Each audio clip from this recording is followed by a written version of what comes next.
Big announcement, everybody. Now, I know a lot of you absolutely love my intro, and trust me, so do I. I think it's incredible. The music, which I didn't make, by the way, is just so funky and cool and super funky. I can't think of a better word other than funky. The visuals as well, which I also didn't actually make, by the way. They're also so fluid and flowy, and then I've got my little dancey jig going on there. It just makes me want to dance as well. Very, very much loved, but unfortunately, it's getting scrapped, and we're having a brand new intro. Wait, no, I saw you going to close the video down. No, don't you worry, because it's pretty much exactly the same. I have basically updated it to be 60 frames a second now, which it hasn't been for the longest of time, and it's now technically 1080p, whereas the previous one was 720p, even though the rest of the episode is still in 720p, so, you know, that's nice, isn't it? You can just imagine the extra pixels that you might have seen. I also have super flexibility now as well, so you just, like, maybe change it, depending on the season. I can very easily change out various images and stuff behind it, so, yeah, we might be playing around with some intro shenanigans in the future as well. But anyway, without further ado, I guess you're itching to get bouncing around and dancing to it, so, enjoy the new intro.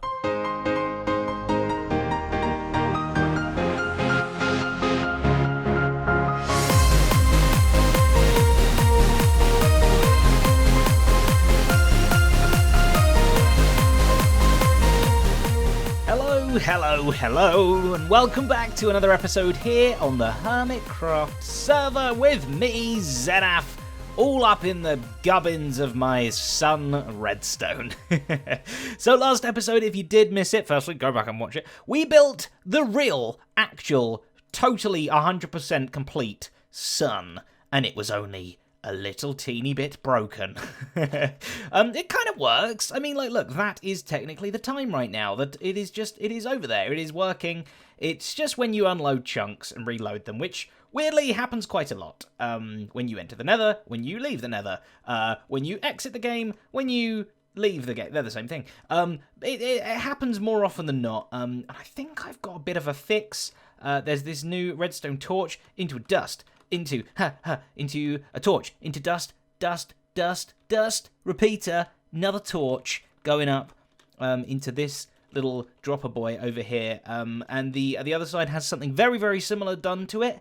It's not still 100% completely fixed, but it's more fixed, which, you know, it's going in the right direction. A whole load of people also sent some really, really cool different redstone that I could use. Very, very cool stuff. I didn't have time to check all of them to see if they all worked and stuff, but I'm assuming they did. But I think we can all agree the problem I was trying to solve here with this particular redstone was a lot more complicated than I think anybody, especially me, initially thought it would be. So the fix that I've put in here I think is going to be good enough for now. We'll keep an eye on it, because I still think my redstone is really small considering what it does.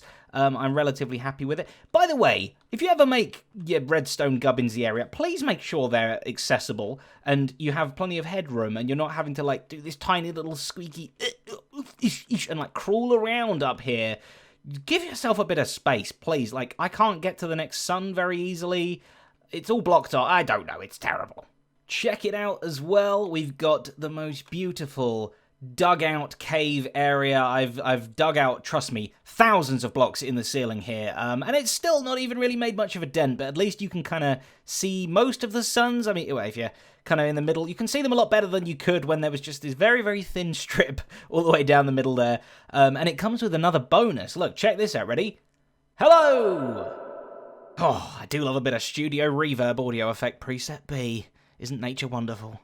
So, let's get the moons done now, which you'd like to think would be very similar to the suns, and yeah, they kind of are. We do have to use one of these little bad boys, an inverted daylight detector, which you'd like to think would work perfectly, wouldn't you? But unfortunately, as this time-lapse proves, it's not very good. So, look, okay, there you go. Look, you can see the moon is rising, and the signal strength is rising. Okay, good. It goes to 11 really early on. It just stays at 11. The whole night, basically, all the way through. Look at it go. And then till it just starts to just about get morning, and then very quickly, 11 down to nothing. Just like that. We cannot detect a nighttime. We can just... It's stupid. This is rubbish. I hate it. Ooh, you little stupid thing. Why you don't do what you meant to do? You're not even called a nighttime detector or you don't know what you are. You're stupid. That's what you are. Look, it's not even nighttime. There's not even night above you, and yet you're already all fully layered on. And look, it's very much daytime outside. You can see out that window there. You are stupid. So unfortunately, we can't use this in the same way to detect when the moon is rising and then when the moon is setting. Again, like we did for the sun. We're going to have to use a little trick like the old cavemen used to with a little timer system. So we're going to have a bunch of items in here that get slowly released into this one throughout the night. And then depending on how many items are in here throughout the night, we put on the different lamps and stuff. It'll be very, very similar, Redstone, to the rising sun that we used. Oh, I'm going to flick turn you into a daylight one. At least you're semi-useful. You call yourself a detector, do you? Do you? Well, you're barely even a half slab. Yeah, I said it. And many, many moons later, many moons, too many moons, some would say. This is literally hours later, and I think the moons are all in. I didn't want to waste too much more of your time on the sun and moon kind of behavior. I just want to get this done. I want to get this project finished so I can just stare up at the sky and look at the 80% accurate time that I've created. So this is the first moon. This is the first moon that appears in the sky. And we've used the little half slab with tinted blueness to detect when nighttime actually kicks in. When it initially starts, and that sets off this little bit of time. Oh, it's actually still just resetting right now. So look, you can see all these items trying to go back into this one. This is kind of like the off state over here, because this is how this little torch and dust thing works. As soon as it becomes nighttime, these flip. All the items from this side try to pour into this side. They're getting red as well, but this piston here says no.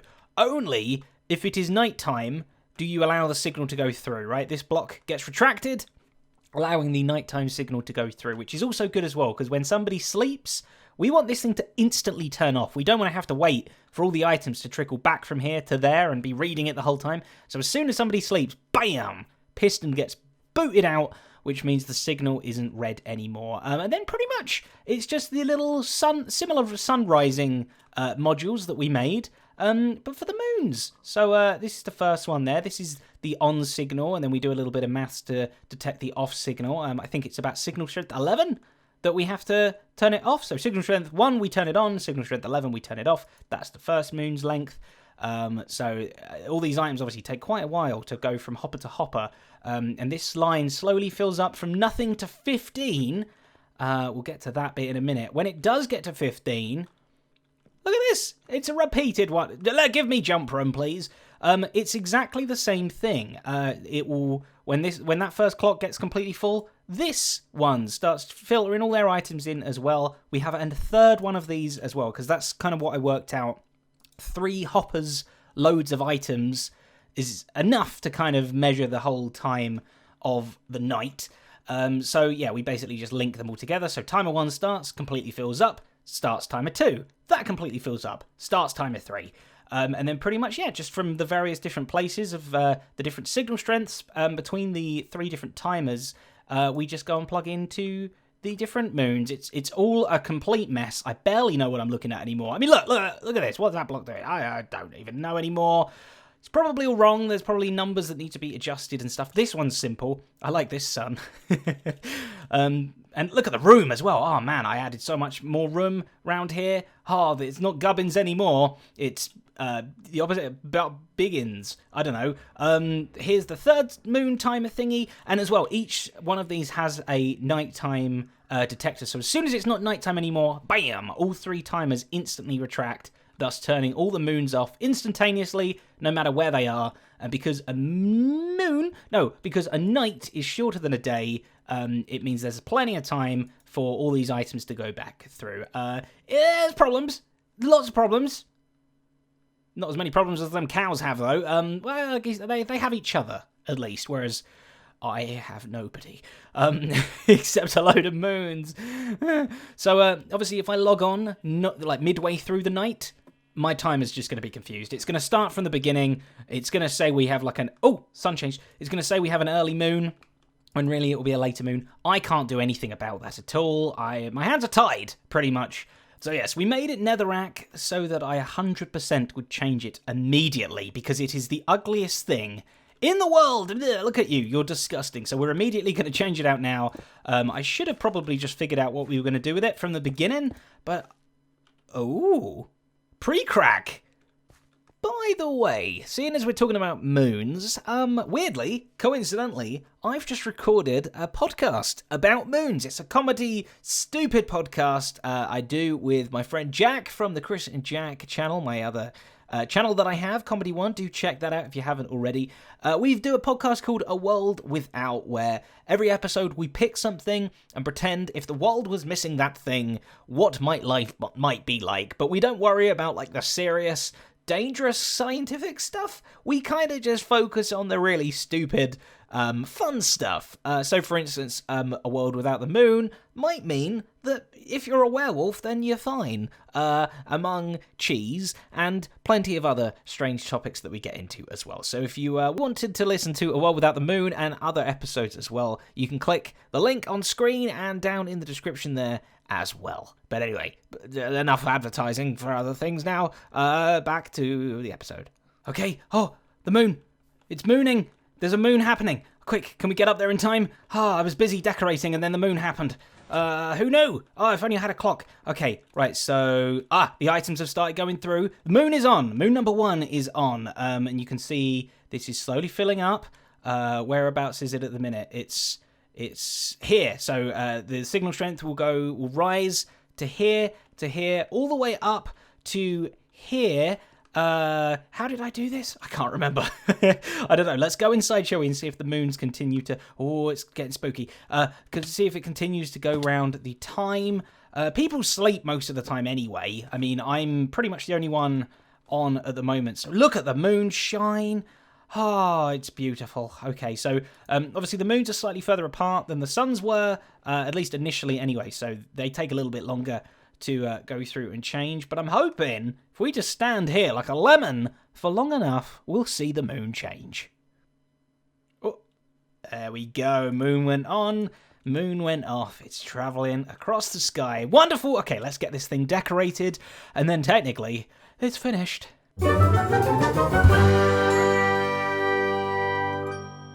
And there it is, folks. Contraption number 4 completed. Kind of, if you forget about the broken bits of it. But it's kind of working good enough.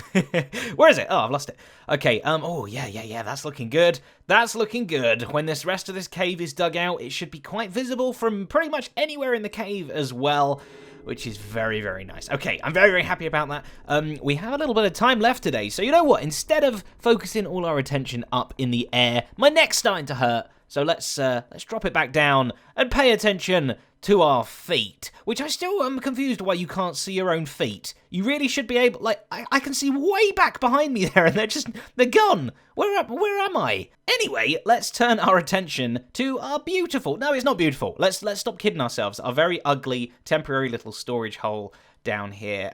We need to completely zhuzh this up, and I think I've got a cool idea for a layout. So first things first, over here we have our bulk material. Why is that chest not completely full? Bulk material stuff of everything we have dug out of the cave of contraptions. The time is ticking. I've tried to keep as much of it as I possibly can, and obviously there's loads more left to come. So I kind of like having it all here, and we're probably going to have even more storage. That goes down pretty far, but I mean, you know, look, we got, what, 68? We're at height 68 here? Wow, we're quite high up. We're above water level. So we've got a long, further way to go down. But instead of doing it at the edge, I'm thinking, boom, slap bang, in the very middle, having this kind of like storage silo hole in the very middle of our storage room should be pretty cool. Plus, in the end, I want to have chests all the way around the edge. Very much like we have here, but I want to kind of repeat that all the way around. We might not have an enchanting area. That might be a contraption of its own. We might not have a bed. That will be a contraption of its own. We might not have a dragon head. Not going to be a contraption, but maybe we'll make something fun with that separately. This hole is all about the storage. Go away, brewing stand. Go away, saw blade. Go away. That's about it. Everything else can stay. So that is what we're going to do first. Dig a little bit of a hole. More digging. And we're going to move our silo storage, and I want to try and do a little bit of decorating as well, kind of show you the palette that I am going for. Moist and vegetal. I'm very sorry, that's the only way I could describe the palette that we're going with. It is going to be both wet and veggie. So let's quickly go through it. I've got very, very good reasons. I'm super excited about this. Okay, first up, we have Cobblestone. Incredibly versatile. It's got all of the blocks, right? It's got stairs, slabs, walls. Is that it? That's probably it, but it's got quite a lot of them. It also has a mossy variety as well, which means you can kind of change up the textures a little bit. This also has slabs, stairs, walls. Is there more? Who knows? I don't. Then we've got stone brick, the older brother, if you will, of the cobblestone block. A little bit more structural. This one's a bit more like ground level. This one's a bit more like rigid. Got some kind of structure about it. And again, slabsy, stairsy walls, all the stuff that you could ever want. And it's got a mossy variety too as well, just to keep that vegetal vibe going on. Oh, I like that vegetal vibe. And again, this has got everything. It's got all the stuff as well. So these four together are so versatile. You can do so much with them. Very, very cool. Then we've got andesite, which I think just goes with stuff. I quite like this block. This is kind of my go-to, very strong feeling, very civilized and sophisticated. That was the word I was looking for. Yeah, very sophisticated, but very cheap at the same time. That's me in a nutshell, sophisticated and cheap. We also have the unsmoothed version as well, which I just feel like goes with the kind of texture variety. Again, it's more of a ground one, a loose, kind of gravelly, but like gravelly kind of texture as well. Not as good as this one, but it goes gravel. We might get rid of you. It's a little bit too kind of pinky purplish for my liking. And the fact that obviously it drops means it makes it a little bit harder to build with. But you know, maybe we'll keep it hanging around. So that is it for my stony structure blocks, which obviously living in a cave means we're going to have a lot of these, right? So these are going to be my base guys. Oh, we also have like stairs and slabs and stuff of this and this now too, which is great. Gravel still not so much, but whatever, gravel, you can just hang out and have fun with the rest of the gang. We might use one of you, okay? if that makes you happy. Then moving on to the wood, the kind of man-made structural stuff. We have some lovely spruce wood, which I think the brown just really goes nice with these greys and stuff. And also the varieties that we can use of it. Isn't this the best trapdoor? Isn't this the best texture in the world? I just love it so much. It's so good. And of course, wood, having all the block types available to it, including like fences. We might throw a little bit of birch in there as well. I think they go quite nicely together. It makes me think of chocolate, white chocolate and milk chocolate, and that makes me hungry, which I like. But again, I think this kind of works as quite a sophisticated-y looking kind of wood colour as well, so we'd certainly be using a lot of this. Then in terms of actual colour, accent, that we're going to be adding to the build, I'm thinking blue. I'm thinking more like turquoise, cyan kind of colours. So we might not be using the cyan wool exactly, but it certainly represents the colour scheme we want to go for very well. Sort of blues and greens, basically. So we've got some light blue glass up here and some cyan glass there as well, both of which go very, very nice. Then we move on to the moist and vegetable stage. Water is very, very versatile because it's kind of a full block, but equally the more it like flows along, it gets smaller and smaller and smaller. It can like fall off and over stuff as well. It kind of just creates different shapes to the world. You know, all of these things end up being quite blocky and stuff. Well, not with their slabs and wall varieties. That's what I'm trying to go for here. But water can be very, very versatile in its shape. If you can tame it, which, you know, is a little bit tricky. And then, of course, vegetation as well. Vines, leaf blocks, ferns, grass. The list goes on a little bit more than I can remember. Also, very, very odd-shaped blocks. They're just, you know, obviously leaves are just big, but like vines and ferns and stuff like that kind of create a little bit more texture with stuff. So I think this whole family of blocks here, this whole palette, used in the correct way, which I'm not saying I'm gonna, could be incredibly cool and give us huge flexibility to make the Cave of Contraptions something a little bit special. You'd think I'd learn, wouldn't you? But, apparently not. That is a very weird effect. Look at that, it's like bubbling stone. Oh my goodness me. That's kind of cool. Probably lagging the server, though. Better get this out of it quick. And that is the last of it. Phew. Okay, so welcome to the silo hole. Silo hole. I need a better name for it. Working on it still. This thing is just going to go down. Just straight down with this kind of pattern of chests all the way up. Each column might be a different thing. We could probably put some hoppers at the back there to make it so that we could put it in at the top and it will trickle all the way back down.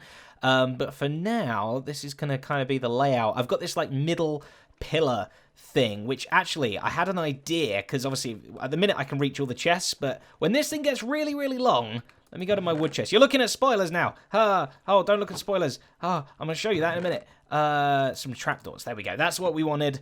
Trapdoors, you can kind of use them as ladders, kind of, a bit, right? So, like, if we replace this one out with a trapdoor like that, then we can still climb up it, just like a normal ladder. But then if we ever want to stop somewhere, we do that and mess it up. No, we can go up, we can right-click it, and then look, now I'm just stood here and I can access a load of chests. So this whole thing is going to go right down to bedrock, and we're going to have these little, like, shelves every so often that we can use to just kind of, like, access the stuff. It's on a load of barrels just because barrels are kind of quite a cool texture as well, I guess. I don't know. And I want to have glass up the top here so that we can look down upon our whole silo hole thing. I'm not sure where we'd hide the hoppers, actually. We might need to have some sort of input chest up here that trickles down or something. I don't know. Just kind of all in the preliminary stages right now. This here is what I mainly want to show you. I've started working on kind of decorating the walls, and I've got these kind of like little, they almost look like a number 2, like the actual number 2, not a poop. And I kind of like them because we can do this. We can hide some water, if I go get some more, from my magical puddle. Haja. Wonderful. Like that. Thank you, Ding. Boom. We can hide some water in it, and as long as we've got the little blocks behind it, empty, like these 2 blocks, the water flows that way and not out into everything, and it just kind of gives a little bit of colour. Oh, beef. It just gives a bit of colour, it gives that little bit of water texture in there, a little bit of animation and stuff. I think it just kind of provides a bit more oomph. All of these won't be mossy, by the way. I'm going to try and, like, randomise up when we use mossy and when we use not of the different variants. Like, there might be a bit of mossy up here on this top bit as well. I also wanted to have this, like, water thing come down where... That's weird. Look at that. It's flat water, but it's not flat. That's weird. The water's just going to kind of like flow round and down, and it flows all the way down there. Just as a visual thing, it just kind of like draws the eye. Maybe we'll try and have like water actually like drip from the ceiling, like a big column all the way come down and land in here or something like that. I don't know, but I think this kind of rough concept of a design has got a lot of potential. We've also got these 4 kind of they're not really corners because they're round, but 4 like edge pieces. I'm thinking these 2 should be like staircases up and down so that we can easily like walk up and down into our, parkour, up and down into our little circle thing, like that. And then these 2, I think, are going to be, like, crafty areas, like with all this other stuff in, you know, all the different crafting bench types, ender chests, stuff like that, and the same for that corner over there as well. I think that's a really good plan. So I tell you what, I'll do you a little deal, okay? We'll end the episode here, and before next episode, I will get this whole place lined up, and then I can show you it next time. Yeah? Deal? Is that good? Good. Okay, well, in that case, I will see you in the next episode. Thank you so very much for watching. I hope you enjoyed. And as always, a huge, massive thank you to my wonderful, glorious patrons who have helped to make this episode possible by supporting the channel. Thank each and every one of you. Love you. Love you all. But until next time, when this will all be finished, a bye.